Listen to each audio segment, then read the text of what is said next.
E già viernes dia 1 de januari para 3 horas de madrugada prome baby para 2016. Um muito homem chamado Jacob Till a nasce de parto normal. La trata aqui dia prome baby de mama Arilyn e Julian Till.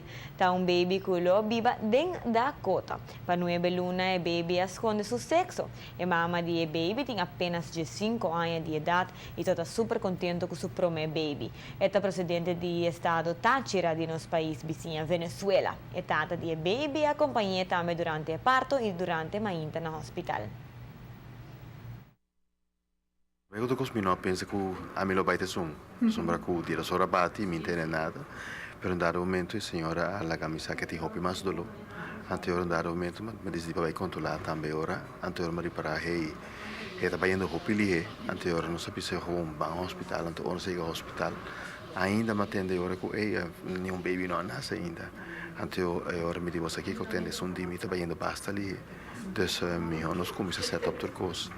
Então, dado momento, pode ter outra banda com mama gritando, pessoa dolor. Pero me não ganhava com instrução. É muito bem aqui de 5 anos, ela escuta o pipom. Ela é echt super. Então, bij bebê nasce net 3 horas. Sa kita não está uitgeteld para efeito aqui sito? Não, estava planeado para nascer dia 9 de januari. Pero el baby decide otro. Nosotros no pensamos que sabe que sale baby de año, pero ya el baby decide para venir, entonces el baby quis para nós.